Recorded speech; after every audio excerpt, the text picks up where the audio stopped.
L'historique de l'exploitation, c'est mon grand-père qui est arrivé au Fierolles en 1936. Grand-père que j'ai très peu connu d'ailleurs.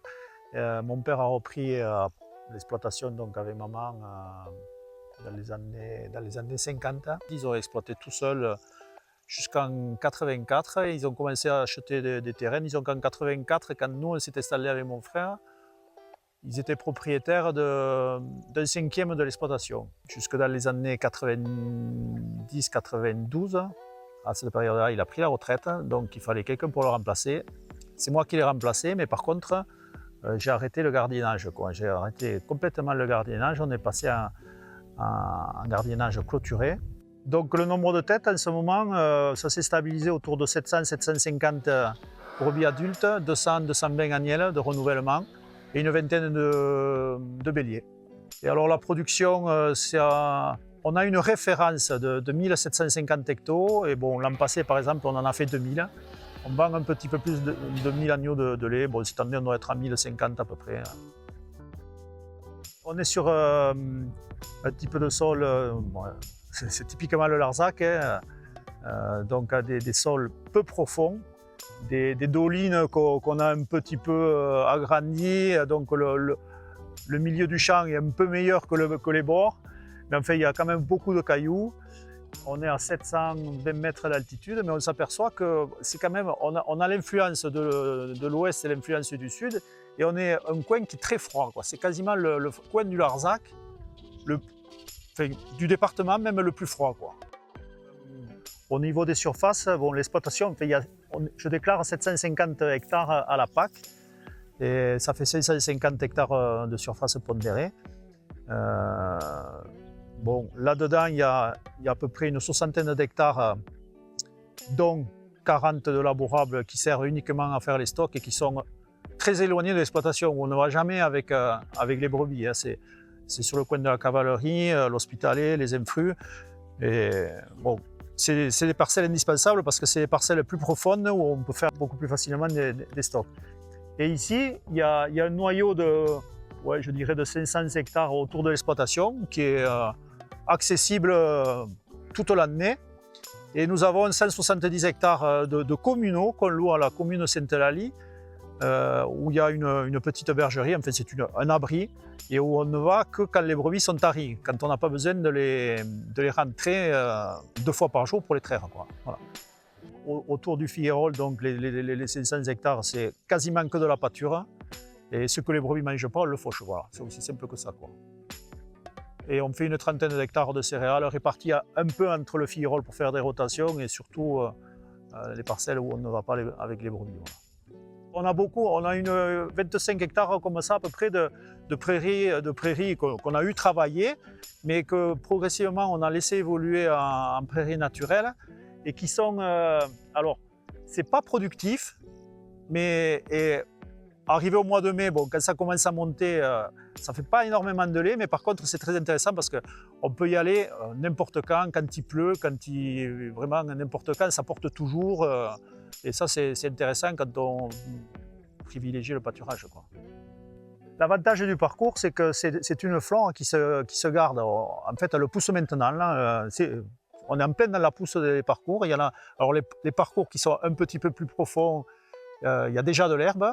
Là où c'est un peu plus maigre, il n'y a pas encore au grand terme, mais l'herbe se fait maintenant. Et déjà, on peut dire qu'on aura de l'herbe, nous, jusqu'à la rentrée en bergerie au mois de décembre. C'est l'avantage du parcours. Pour le troupeau lait, le troupeau lait rentre, je considère qu'à partir du 15 décembre, elles mangent dedans. Et donc du coup, elles vont rester jusqu'à la fin mars en bergerie, donc elles vont faire les agneaux. Pour certains lots, on va commencer de traire. Donc on commence, on ne donne pas de tourteau, nous on commence entre 2,7 litres et 3 litres de lait. À partir de fin mars, il y a la mise à l'herbe.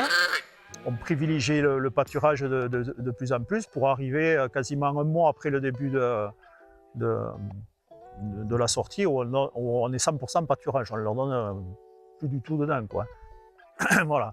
Et là, c'est vrai que c'est une période, l'herbe est jeune, c'est très jouissif parce qu'on sait que plus elles mangent dehors et plus elles vont faire de lait. Là, on n'a pas de mal maintenant à les maintenir autour de 3 litres avec déjà, je dirais, 80% de pâturage, quoi, hein. Et puis après, donc à partir de début mai, là, grosso modo, c'est 100% pâturage, même si fin avril, c'est pas tout à fait 100% parce que l'herbe est tellement jeune qu'on aime bien y donner une balle de foin pour un peu les sécher, quoi. Mais moi, je considère que c'est déjà 100%. Et ça sera 100% jusqu'à la rentrée, jusqu'à fin novembre, quoi. Il y a toute cette période avril-mai jusqu'au 15 juin où on sort le matin après la traite. Et à partir de fin mai, là, on les ressort le soir après la traite, quand il commence à faire chaud. À partir du, je dirais, 15 juin, on les sort après la traite du soir et elles passent la nuit dehors et on va les chercher pour les traire le matin. Et ça dure jusqu'à la fin de la traite, quoi, hein. La fin de traite qui finit, on finit de traire fin juillet, début août. Et quand le tarissement est à peu près complet, c'est-à-dire fin septembre, on les monte à la bergerie de la Dévèze pendant 40 jours. C'est-à-dire que là-haut, on ne peut pas leur donner à manger, donc elles sont vraiment 100% pâturage, elles n'ont même pas de ration parce qu'on ne les passe pas à la traite. Donc voilà, on insémine les 400 brebis nécessaires pour avoir nos agnelles donc, début septembre. Et donc ces brebis-là agnelleront, mettront bas fin janvier. Donc, voilà. Et le reste des agnelages se poursuivra par monte naturelle jusqu'à fin avril. Alors nous on travaille ces sociétés des caves qui nous ramassent le lait pour faire le roquefort donc. Et donc on commence de traire début mars, vers le 5 ou 6 mars jusqu'à fin juillet. Voilà. Le système roquefort, il y a quand même une antériorité et c'est le seul système qui nous permet de faire un maximum de lait au pâturage et de suivre un peu la physiologie de la brebis, quoi. Et l'an passé, par exemple, on est sorti relativement de bonne heure parce qu'on était sorti le 20 mars. J'ai calculé qu'on avait fait 93% de notre lait à l'herbe.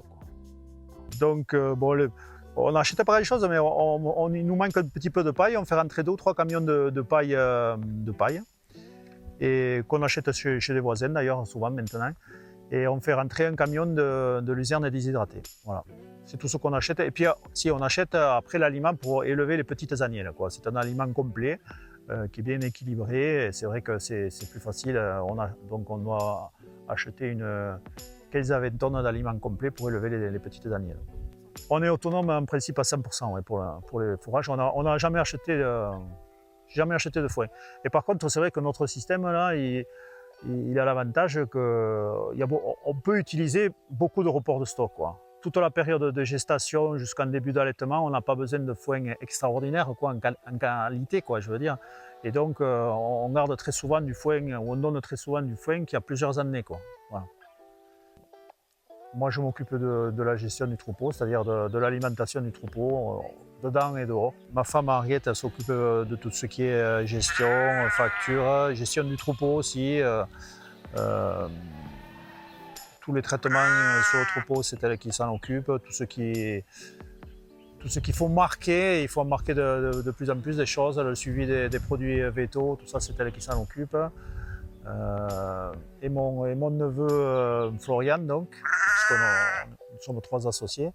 Mon neveu Florian s'occupe plutôt du travail du sol, du machinisme, de l'entretien des bâtiments, du matériel et tout. Et puis après, nous avons l'équivalent d'un salarié et demi à peu près, suivant les saisons et suivant si on trouve ou pas, pour nous aider, quoi, surtout en période d'agnelage et en période de traite. Entre février, mars, avril et jusqu'au 15 mai, où on est vraiment à bloc, c'est la période où on a le plus de travail. Bon, on le veut bien aussi, mais c'est lié au fait qu'on veuille sortir les brebis au pâturage et les sortir les brebis et donc avoir un début de traite quand l'herbe est bonne à pâturer et fait du lait, quoi. Et du coup, on se retrouve qu'on a tout à faire un peu au printemps, quoi. Le travail du sol, les semis de printemps, donc la traite, la sortie des brebis, la mise à l'herbe, tout ça, la fin de l'agnelage. Mais par contre, bon, le fait qu'on ait eu... Alors, on a beaucoup de travail, là, cette période, mais on a quand même une durée de traite qui est très courte, puisqu'on arrive... ouais, on a entre 140 et 150 jours de traite. Et puis, une fois que, c'est vrai qu'une fois qu'on a fini de traire, après, on est vraiment tranquille, quoi. Après, la faiblesse, j'en vois pas... Bon, ça demande énormément de temps de présence, quoi. Le pâturage, là, il faut y être... en permanence, quasiment, il faut les surveiller, d'autant plus que maintenant il y a le loup. Si on peut parler un peu des forces, moi je trouve qu'on profite quand même d'une herbe qui est certes qui n'est pas très abondante, hein, avec les parcours là notamment, mais bon, c'est une herbe quasiment gratuite. On y est 5 mois par an dessus, exclusivement sur les parcours. Moi, je trouve qu'on a trouvé un équilibre là. Bon, ça prend énormément de temps, mais par contre, ça peut être remis complètement en question si on a vraiment trop à faire au loup, quoi. La première attaque qu'on a eue sévère a eu lieu en 2017, c'était dans ce champ, à 3 h de l'après-midi. Quand je suis revenu les chercher pour les traire, il y en avait 3 qui étaient égorgés, quoi. Et plusieurs blessés. Et ça, bon, ça va bien une fois. Mais c'est pas possible, quoi, hein. Et pourtant, on est à côté de la route, c'était 3 h d'après-midi, j'étais venu demi-heure avant, on nous dit vous les gardez pas, vous les surveillez pas, on peut pas faire plus que ce qu'on fait, quoi, hein. Il faudrait y être en permanence, mais y être en permanence, ça veut dire qu'on ne sort plus les brebis la nuit, quoi. Parce que la nuit, je regrette, on peut pas être avec le troupeau, hein. Les pertes, bon, ça fait des pertes, mais ça prend la tête, quoi. On n'est jamais sûr que ça se passe bien. On ne peut jamais partir. Là, ça fait 2 ans, là, par exemple, quand on part en vacances, pour que Florian, mon associé qui reste, donc, soit tranquille, eh bien, on leur donne en bergerie. Voilà. Tous les petits troupeaux, le troupeau des béliers, le troupeau des vides, qu'on se servait pour manger des petits parcs à l'extérieur, on allait les voir une fois par jour, une fois tous les 2 jours, pour voir si tout allait bien, mais ça a complètement disparu, on les laisse dedans. Et donc c'est des petits parcs qui ne sont pas mangés, quoi. Voilà. Et pour l'instant, il n'y a pas de meute, mais s'il y avait une meute avec des loups en permanence, je pense que ça remettrait complètement en cause le pâturage, quoi. Je vois très bien que la solution de facilité, c'est de laisser les brebis beaucoup plus dedans, quoi. Et de mettre des vaches après ou des chevaux sur les parcours pour manger les parcours, quoi. Bon, on n'en a pas parlé, mais le fait que le pâture, que le mange les petites fleurs, là, on a le lait de payer exactement le même prix que les autres élevages, hein. Bon, tout le monde fait comme il peut, hein, mais un litre de lait tiré avec les prairies naturelles, enfin, que je considère presque naturelles maintenant, et un litre de lait tiré d'un maïs en silage, ça a la même valeur, quoi. Ça a la même valeur. À un moment donné, si on veut que les gens fassent des efforts de pâturage, il faudra penser différemment, quoi, et payer différemment, parce que... Ouais, ben on peut parler un petit peu de la transmission. Enfin, moi, j'arrive à un âge où je pourrais être à la retraite, mais il n'y a personne pour moi. J'ai trouvé personne pour remplacer. Et bon, c'est vrai qu'il faut quand même des gens un petit peu motivés, qui aiment bien sortir, qui aiment bien la nature.